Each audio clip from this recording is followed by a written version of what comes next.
Gospel goodies. Gospel goodies. Gospel goodies. This is Gospel Goodies. We'd like to welcome Tiffany Campbell into the Goodie Gang this week.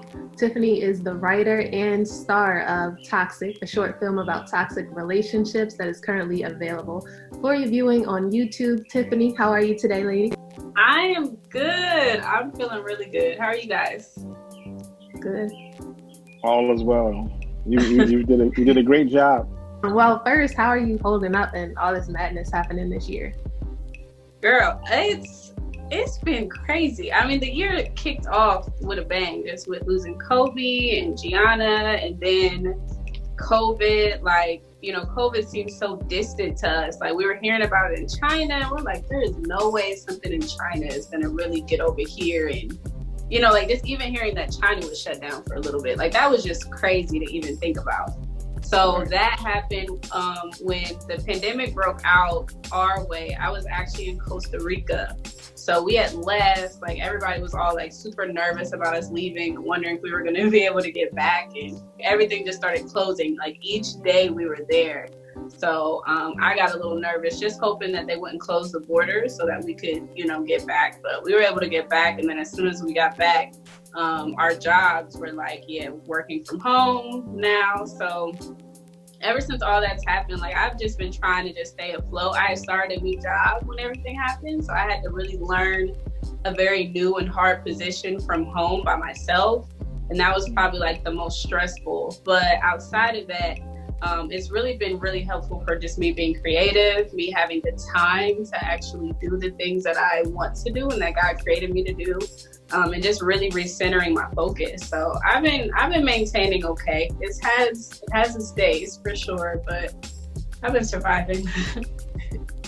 Nice. And you released this film during this whole quarantine. Was it made already, or did you come up with it while we've been quarantined?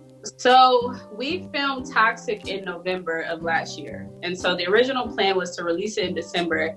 And when I prayed about it, God was like, nah, not yet. So I was like, okay. So I had literally just kind of let it sit. It wasn't edited or anything like that. And then in February, I really got on my editor like, hey, we need to get this done. We need to get a plan to get this out. We got to start the YouTube page. Like, I only had like 2 subscribers on my YouTube when we started this. So I'm like, I don't have anything set up. So we just need to get started.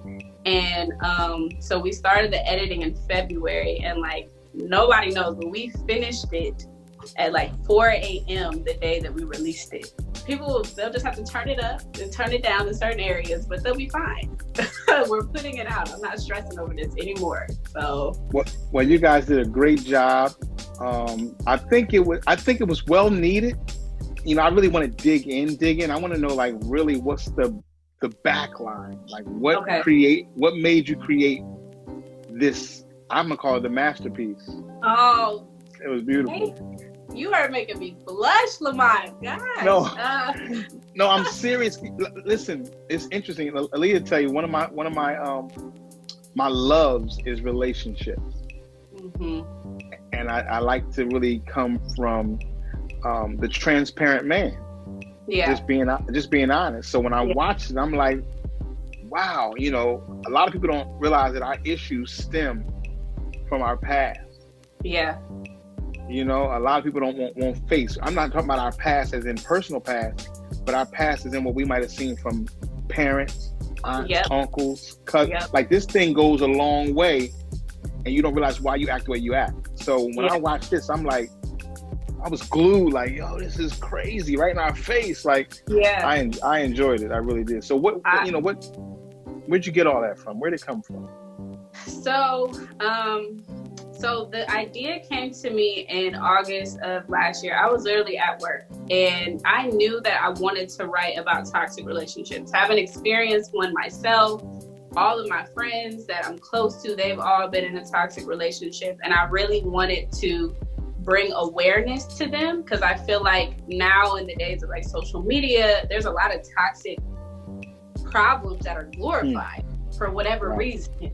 And it's not cute, I'm like, if you really experience something toxic, like, it's not pretty, and it's not anything to laugh about. It's not anything to think is normal? Like, why are we normalizing toxic behavior? And so I really wanted to write, I initially was thinking I wanted to write a book because I'm also an author. And so I was going to write a book, you know, pretty much about what the short film was about. And I was like, I don't feel like writing. Like, I just genuinely didn't.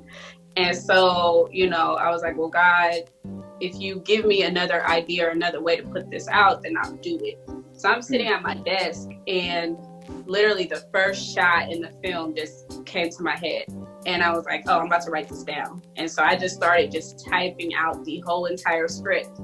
And when I typed out the script, I didn't have, there were no voiceovers in it. Like, it was just flat. And I was like, something is missing. Like, it's not coming together. And I had to leave work for a second on my lunch break. And while I was in the car, I heard the voiceover. And so I just started recording each scene, each voiceover scene while I was in the car. And then when I came back to work, I just typed it in and it was done. And I had met the cinematographer the week before. And I just reached out to him like, hey, I know I didn't have anything last week, but this week I have something. I think this is going to be really good, you know, especially with the way it ended. I'm like, people have to see this. Like, this is what it really looks like. You know, I think, especially as believers, like, we have a lot of like films out there that have that happy-go-lucky, predictable ending, but I feel like that doesn't challenge anybody to grow. And I really wanted to challenge, you know, I was really targeting women to see themselves. I wanted them to see themselves when they watched it and to make a different decision than the lead characters have made. I really wanted to be introspective. I thank you because you wanted women to see themselves, but a real man would see himself too in that. Yeah. And that was like what ended up happening. Even when, you know, even when I went to the cinematographer and he like went through it, he was like, I saw like my relationship in this. Like, I saw myself. I've had these conversations, and you know, it was very triggering. It was triggering for all of us, just even being a part of it. But you know, like when I really saw the response from men and just how well they were responding and just saying like, yo, I've been John, or I've dated a Zara, and it was really cool to see the positive response from men too. So earlier you brought up voiceovers, and I think that's one of the main things. Well, it was a whole lot of things that caught our attention, but for me, I was like, so you just gonna read my whole life like that? I just want to like read it for people. So you said, I wasn't always this way. I wasn't always this broken girl. There was a time that I was happy, that I was going to church. I loved God. I loved serving him. Jesus was my everything. And then I met him, end quote, him being the toxic boyfriend. So from your experience, what were some ways you knew, or how did you know God wasn't in those relationships? I think a lot of it was based on how I felt about myself. Like, I felt empty and I felt numb and I just felt a void, you know. And like, the thing about it, like before I got into those relationships, the void was already there. I wanted it to be filled up. And though, you know, I knew God, I was still looking for something. I was still looking for something to kind of feel something in me. And so I relied on those relationships to do something that only God could do. You know, I hadn't even gone deeper in God so that he could fill those spaces.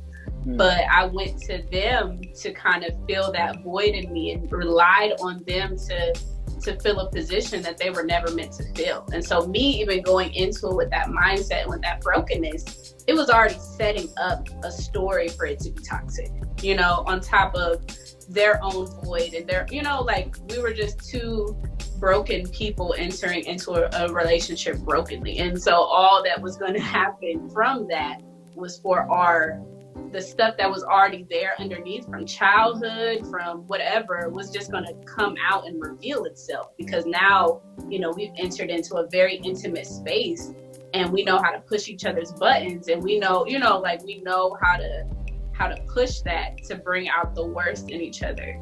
And so I could just tell just from, just everything that would happen, from the lies to cheating to, all the insecurities that would come out. Like, I could just tell God wasn't in it, and I wasn't even seeking God about what he wanted. I didn't even ask, like, no, because I already know. Like, I already know. And I think because initially, those relationships have started out well or started out with good intentions, I'm thinking like, oh, okay, like, it's fine. We can get back here. And I think that's why I had Zara say those things when she was talking to her mom. Like, it wasn't always bad. And I think sometimes we hold on to those good moments so tight and we romanticize the good that we don't even allow ourselves to see the bad. And I just knew once it got to the point where I was just crying more than I was happy. And, I didn't have that mindset like, oh, I could just leave. I don't have to stay. Like, I thought I have to make this work by any means. That I love him. So I need to hold on for dear life to him. Because when I leave, like, who am I going to have after this? Like, who's going to be next? How am I going to recover after this situation?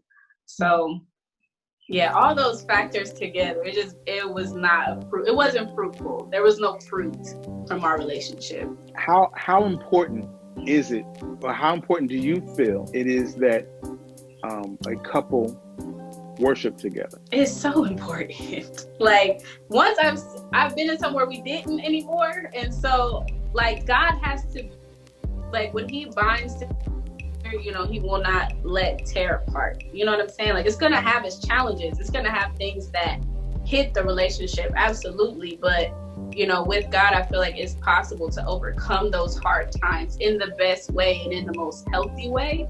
But yeah, I think it's extremely important to have God in the mix. Like, he can't be removed. Like, to me, that's like it's important to me. So that's part of the blueprint. Absolutely, that's where it starts. Like, that's good. That's the foundation. And if we don't have that, I know a lot of people have said, there's been men that, that believe in other things or whatever. And they're like, oh, well, it's good that we can be different so we can have good dialogue and debates. And I'm like, I don't want to spend my life debating with you about what to believe. I don't. You don't have to believe what I believe. You're just not going to be with me. That's all. So that's fine. I'm not here to convert you, but I'm not going to date you either. We could be cool. But no, I'm not attaching my life to somebody that we don't share that same, it's just pointless. I just think that's too much work, and it's going to just cause more division down the line than bringing us together. Another one of the things I loved is how you touched on insecurities. Because a lot of times we'll like see films, even just hear stories. It'll be like a guy calls a woman insecure. She gets rowdy, denies it. The guy like kind of dims her self-esteem, saying like no other man will want her, sort of like what you alluded to earlier, and how he'll threaten to leave. Then she's like, well, I don't want him to leave. So she kind of gives in the end. But in this film, we saw that kind of happen. But what I liked was how you actually accepted the insecure label, but you also dug into where it stemmed from. And I think the accountability is really important on both sides, and it's necessary, but it is often overlooked. So why do you think some women stay? Like, why don't, like how you just said, if you don't believe it, if you don't agree with me here, let's just cut it off. Why do you think some women stay? I think it's just that there's a need in us to feel validated, to feel safe, to feel protected, to feel wanted. And, I believe all of that started in the garden, where the blame was shifted. It's like, well, God, it was this woman you gave me, and she just kind of felt deserted at that point. And so I think ever since then, women have been trying to find their way back to their rightful position, to be honored and loved and cared for by a man, and treated like the crown of creation that we are. And I think, when we feel even an ounce of that, we want to hold on to it.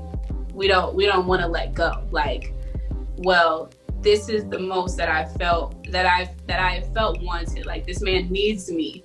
or he wants me, or, you know, I'm important to him, I'm of value to him, you know, or you try to see that hope in it, you know, even if it's really not displaying that way, you have convinced yourself that this is the way that he truly feels.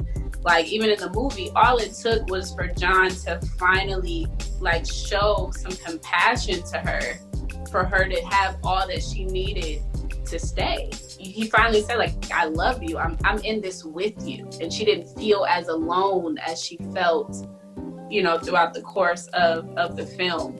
And that, even though it was so small, it was enough to be like, this is something worth fighting for. And I think women naturally are fighters.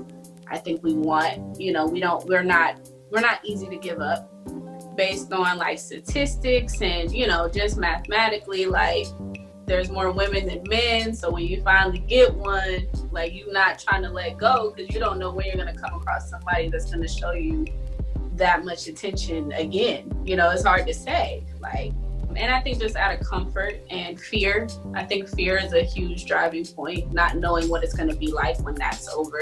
So yeah, I think all those reasons. Now I tell people, you know, I think that the mindset of the man has to change. The reason why I say that is because when we were little boys and little girls, we were told, you know, a little boy, he would count how many girlfriends he got. Mm-hmm. I got 1 girlfriend, 2 girlfriend, 3 girl, and everybody thought that was cute. But that was a mindset that we kind of grew up with, thinking that the more girlfriends we had, it validated us being men. And then let's go back to toys as little boys. When we had toys and that bike was broke, we'd throw it down and go play with something else. Yep. Wow. You give the girls a baby doll and that arm fall off, y'all still combing the hair. That leg fall off, y'all still combing the hair. Like, wow. Mentally, we just, you know what I'm saying? We have to change our way of thinking from little. You know what I'm saying? It shouldn't be, if this toy is broke, go get another one. Because we kind of grow up with that mentality. Like, if it's broke, you know. And women, you guys will hold on and hold on and hold on. And then that begins to feel like you're just not appreciated. You know, so. Yeah, that's good. That's really good. I never thought of it from that perspective. That's good. So much in our childhood really affects how we carry out the rest of our lives. So much. The major thing here is, what do we do next? How do we heal from this? So, like, what do you think, or how have you healed from your toxic relationship? Or how have you been healing? My biggest thing was that I had to take accountability. You know, I was someone when I first, like, you know, I've been single now for 5 years. So when I was first single, I blamed everything on him.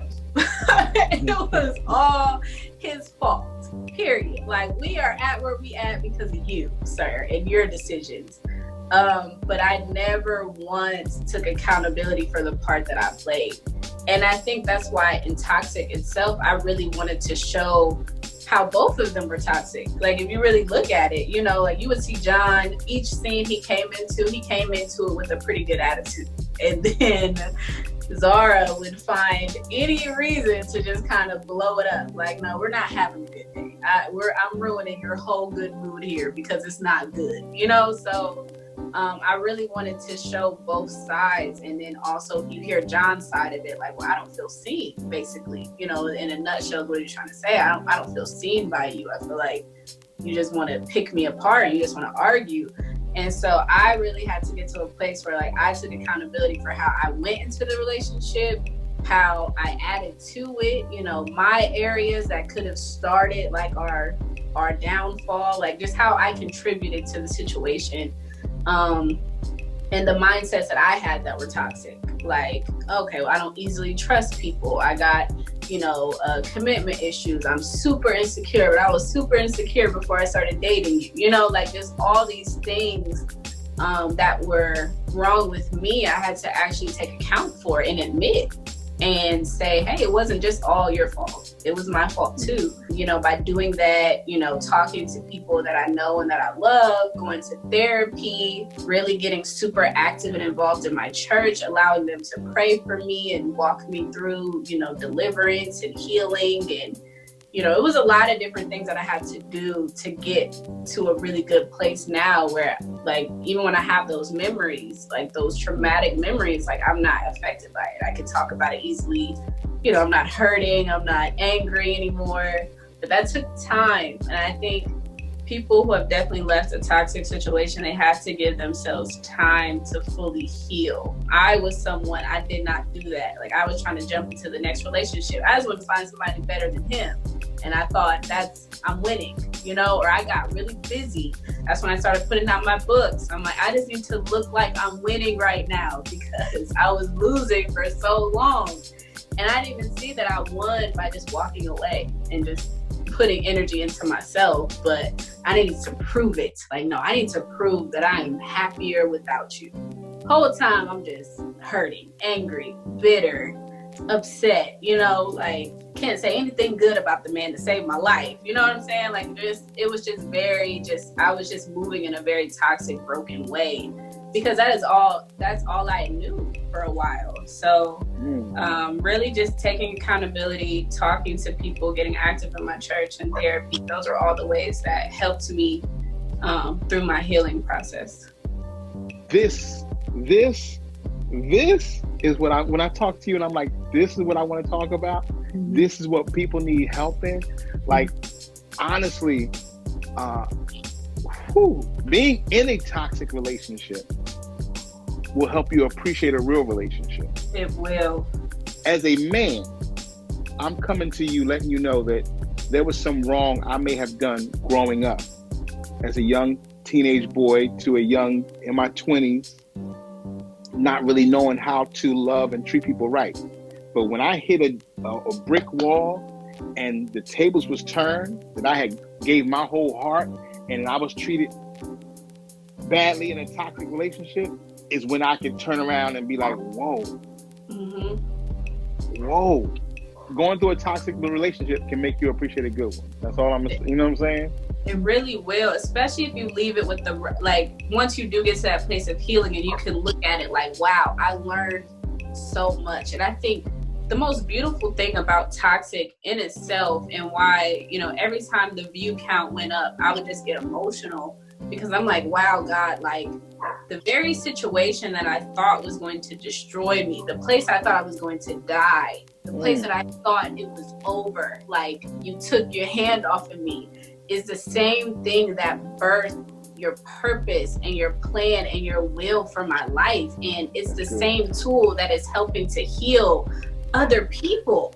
Like, wow, being at that low place, I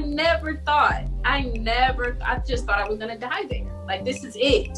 It's never gonna get any better than this. So to be on the other side and allowing that to be the driving force, or allow God using that to create something so beautiful, just like a beautiful tragedy is like what I like to call it because of, how it ends. But it's like, it says so much. It says so much about idols. It says so much about any relationship that you could be in, not even just a boyfriend, girlfriend, but friendships, relationship with your work, with your life, with whoever. Like, it's just whatever could be toxic. Like, it just speaks volumes. And just the fact that God saw me fit to be an avenue and a vessel for that, and that it's literally reaching people in Maryland and Jersey and South Africa and Nigeria and UK and Germany, and like, it's just I'm like, God, really? Like, me? And I just remember, like, I had a shower moment, like sitting in that shower and just feeling depleted and like I have nothing left to offer this world, and God using that just to be such a blessing. So that definitely speaks, because he will use like those moments. It just makes you appreciate every good moment after. Like, every moment you have peace and it's just quiet and there's nobody you have to go home and fight with. Like, all of that is it's just a blessing. Like, I appreciate everything. I'd be grateful for everything. Okay, like everything. So I feel you 100%. Well, I appreciate you for, number one, being transparent, because a lot of people don't like to share that dark place. Mm-hmm. And then number two, being obedient to God, because people are watching this and this is helping people. Yeah. How did y'all feel when you watched it? Aaliyah, how did you feel? I told you, I was like, when it was sent, and in the first 30 seconds, I was like, ooh. I don't know if I'm ready for what's about to happen. Like for me watching, it was kind of a testament to what happens when you let go and stop saying yes to everything else that's kind of hurting you and harming you. And not always physically, and not always just because of the other person, but it's just not good for you spiritually, mentally. Yeah. And then that stuff affects your physical. So it's a testament of when you stop saying yes to these other things, like, and start saying yes to God, like just watch what'll happen. And so many amazing things can happen. Like I thought I was gonna be like crying every day, like sad and not being able to move on. And I feel like that's kind of what held me back before. But when I actually just did it, like I'm like, oh man, I felt like I'm good. I'm free. I did all of it, all those feelings I thought would happen after the fact. They all happened while I was in, and like now, it's, like you said, just free. Well, I got a few things to say. Well, first of all, do you know when we're in a toxic relationship, we actually think that we can talk the person out of the toxic and make things better? Yeah. Yep. Your best bet is to leave and keep your own peace. Yeah. You know, and if they fix it before it's too late, then great. But if most times it's like, you know, it's best to just move on and go get that peace, you know? Yeah. When I watched this film, I gotta be honest with you, I used to sing R&B. And when I sang R&B, I sang with it was a group of guys. And one of the young ladies that was dating another guy I was singing with, she said those exact words when that video came on. I remember her telling me, like, yo, I used to go to church. I used to be into God. She said, I started hanging with your boy, though. I don't go to church no more. She's like, Mom, you still go to church? I'm like, yeah. So I was singing R&B, but I still knew where I had to keep my foundation. Now here she had strayed away. Yeah. And she was just like, yo, I miss it. Like that feeling, you know, when the choir is singing, I mean, like, you mean the Holy Spirit? She's like, yeah, I miss. Yeah. She said, I miss feeling that. I'm like, well, go back to church, you know? But that, I believe when you touch on, when you're authentic with your own life, you'll touch on somebody else's. Yeah. You know what I'm saying? You didn't water it down. You said exactly what you felt. Yeah. So now that means somebody else can take that and embody that, like, and you know, that's you started from the beginning, touching people's lives. I think people would probably cry from the beginning to the end of this movie. Yeah, like, yeah. Wow. Some people did comment that, like, some people couldn't even finish. Like, I'm too triggered. Like, you should have made this triggered, not toxic, because I wasn't prepared. This took a lot more time than I thought, but it was just. It was a lot easier from my experience in writing a book. So I'm like, now I gotta do the backstories. I gotta go into all this. Like, yeah, I didn't feel like doing any of that. I'm like, I need to get straight to the point. Let me ask you this. Was it therapeutic though? Like while you did it? It was very freeing for me. I felt like it was like the last little piece that I needed to just get out. Because I didn't want to go this route. Like literally, this is what God wanted. I did not want to do this. I didn't want to write. Because I talk a lot about my past relationship on my blog. And I was tired of talking about it. I'm like, I'm done talking about this. It's over, you know? And this was like the last thing that I really felt like God really wanted to touch on and people needed. Like it was way beyond me. There was a point in time where I was so scared to put it out. I didn't want to offend anybody that I had been in a relationship with. Like, you know, people who knew us and all this. Like, I just didn't want, because I knew everyone, like, I literally made toxic up, but it came from a very real place. And so I didn't want people to automatically think like they're watching this and they have a front row seat to what our relationship was like, because I wasn't like Zara. Very passive, very quiet. Like I didn't argue and turn up like that. So, you know, I knew that it was going to come with a lot of opinions and a lot of feelings everywhere else. And I was scared. I was terrified of that. But, you know, I just had to be obedient. I'm like, you know, it's not about me. It's not about my feelings. And if I stop this based on what a couple people will think, and now it's touched thousands, like, I can't, like, I just can't imagine being that selfish, you know? So it had to come out, man. It just had to. How'd you do your casting? Well, the mom was my acting mentor growing up. So I'm like, oh, she could be my mom easily. And then the guy was the hardest part. Like, he was casted 3 times prior to the guy who actually had. Like, there was somebody I had in mind when I wrote it. I wanted him to do it. He didn't want to do it. Then there was someone else I asked. He kept flaking on when we were going to meet up. I was like, okay, I got to recast this shit. Then there was another guy. He never got back to me. So then I had to actually put out a casting call that nobody was responding to at first. And so I went on Facebook in desperation, like, Lord, please send somebody to star in this film. And I don't know what it was about men and wanted to save me, but their Captain Save 'em came out like, oh, I can do it. I'll do it. I was like, where were y'all at? I've been asking for somebody to lead this for like 3 weeks. Where have y'all been? So then we finally got a really great response and actually had people to go through. And he was somebody that I knew growing up. And so we felt that he would be the easiest for me to like form on-screen chemistry with to make us look believable. And it worked. And he did a great job. So speaking of call outs, we actually did a call out on Twitter. It's since deleted, but we asked what questions did they have for you if they saw the video or if they saw the short film, excuse me. So one question we pulled is from Jordan Page, and she says, what message did you want people to get from the end of the short film as far as the cycle of a toxic relationship?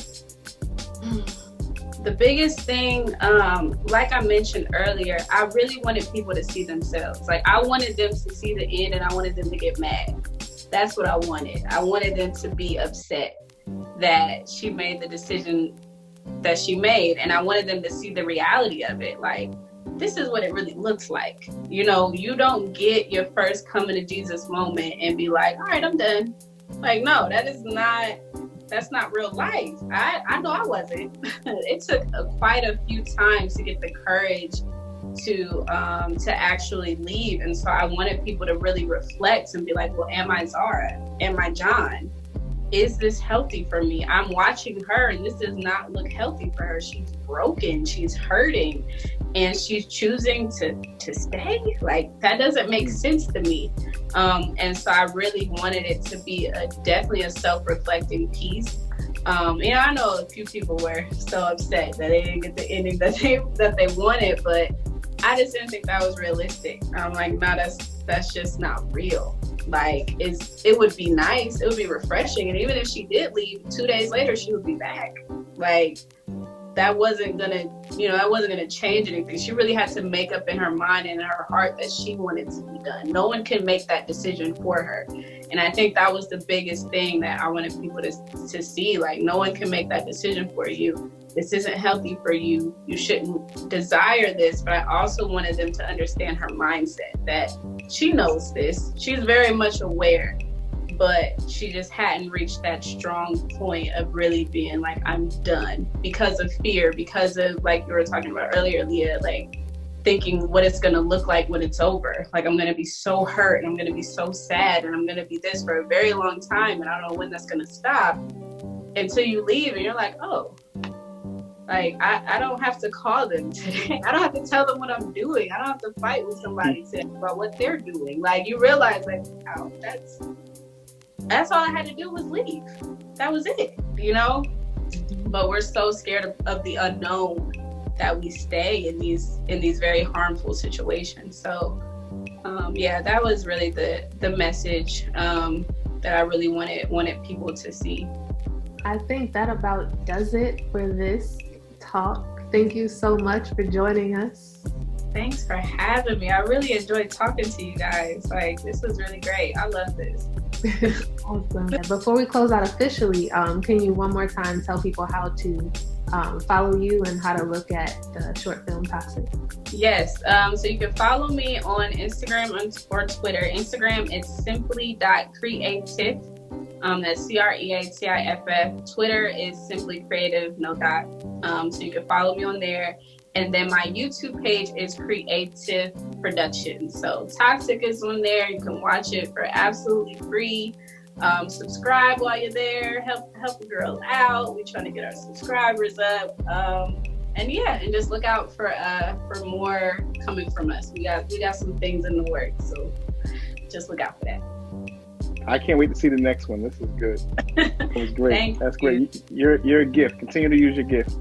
Sure. Thank you so much. I'm honored. I really appreciate you guys having me today. Yeah, we were definitely touched. Thank you for sharing your art. Of course.